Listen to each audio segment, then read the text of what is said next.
بسم اللہ الرحمن الرحیم۔ لائف لائٹ میں خوش آمدید۔ اللہ تعالیٰ نے انسان کو اشرف المخلوقات کا درجہ دے کر سب پر فوقیت دے دی۔ قطع نظر اس کے کہ انسان جن تہذیبی قدروں کا شکار ہے اسے اشرف المخلوقات کہہ بھی سکتے ہیں یا نہیں، تمام مخلوقات کے دل میں انسان کا خوف رکھ دیا گیا۔ دیگر مخلوقات میں انسان سے مانوس ہونا بھی رکھ دیا گیا۔ پرندے، جانور، الغرض سب ہی کہیں نہ کہیں انسان سے مانوس ہو ہی جاتے ہیں۔ محبت کی آڑ میں وہ انسان کے ساتھ گھل مل کے رہنے لگتے ہیں۔ محبت یا میٹھے بول نہ صرف انسان کی ضرورت ہے بلکہ رب تعالیٰ کی تمام مخلوقات کی کمزوری اور ضرورت ہے۔ سارا نظام کائنات محبت کے مرہون منت چل رہا ہے۔ مزدور خود کو دھوپ کی بھٹی میں جلا کر اپنے بچوں کے لیے روزی روٹی کا سامان مہیا کرتا ہے تو صرف اس لیے کہ دل میں محبت کا بیج ڈالا گیا ہے اور وہ احساس ہوتا ہے ان کے اپنے بچے جن کی روٹی روزی کا انتظام انہیں اپنی جان سے بھی زیادہ عزیز ہوتا ہے۔ چھوٹے بچوں کا مشاہدہ کیا جائے تو رویوں میں دو طرح کے بچے دکھائی دیتے ہیں۔ پہلی قسم جنہیں ہم شاباش دے کر پیار کی تھپکی دیتے ہیں، جو کہ اپنا مرال اور اعتماد نہ صرف بڑھاتے ہیں بلکہ زندگی کے کٹھن مراحل کی ہمت اپنے بچپن سے ہی سمیٹنا شروع کر دیتے ہیں، جبکہ دوسری طرف وہ بچے ہیں جنہیں پیار کی جگہ غصے اور ڈانٹ کا سامنا کرنا پڑتا ہے۔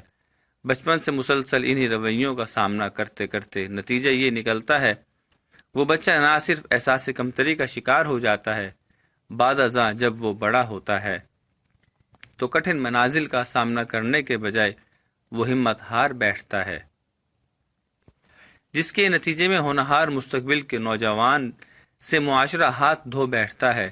معاشرے کے مسلسل ایک جیسے رویے سے تنگ آ کر سمجھدار ہونے کے باوجود وہ سب نہیں کرتا جو اگر وہ صحت مند ماحول میں کرتا۔ رویوں میں بیرونی رویوں کے علاوہ کچھ اپنوں کی بے اعتنائی بھی مار جاتی ہے، بلکہ یوں کہا جائے کہ زیادہ تر دکھ اپنوں سے ہی ملتے ہیں تو شاید غلط نہ ہوگا۔ انسان کی آخری امید اس کا خاندان ہوتا ہے۔ اسوہ رسول صلی اللہ علیہ وآلہ وسلم کو دیکھیں تو پہلی وحی کے موقع پر رسول اللہ صلی اللہ علیہ وآلہ وسلم کی غمزدہ اور افسردہ اور پریشان حالت پر حضرت خدیجہ رضی اللہ تعالی عنہا آپ کو دلاسا دیتی نظر آتی ہیں۔ پہلے والدین اور پھر بہن بھائی، پھر خاندان کے دیگر افراد اور آخر میں ہم سفر۔ یہ سب ایسے رشتے ہوتے ہیں جن سے ہمیں کچھ نہ کچھ ہمیشہ چاہیے ہوتا ہے، کبھی بھروسہ، کبھی احساس اور بھی خیال رکھنے کی امید ہوتی ہے۔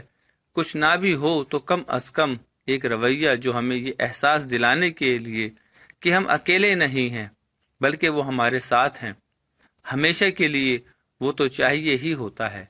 اب اگر یہ چیز ہم ڈھونڈنے نکلیں تو ملتا کیا ہے؟ تانے یا پھر عجیب و غریب نصیحتیں۔ کچھ غلط ہو جائے تو بجائے تسلی اور ہمت بندھانے کے یہ جواب سننے کو ملے گا کہ گھر بیٹھنا نہیں آتا تمہیں، کس نے کہا تھا جانے کو، کیوں گئے تھے؟ حالانکہ اس وقت انسان کو صرف تسلی اور ہمت چاہیے ہوتی ہے۔ یہاں تو معاملہ ہی الٹ ہے۔ کسی کو ہمت دینے اور اس کا حوصلہ بڑھانے کے بجائے الٹا اسے خوش دیکھ کر پریشان ہو جاتے ہیں۔ اسی کی خوشی، سکون اور راحت جیسے برداشت ہی نہیں ہوتی، حالانکہ اس سے کسی کا کچھ نہیں جاتا۔ خدا را محبتیں بانٹیں، رب کا فیصلہ ہے چیزیں بانٹنے سے دگنی ہوتی ہیں۔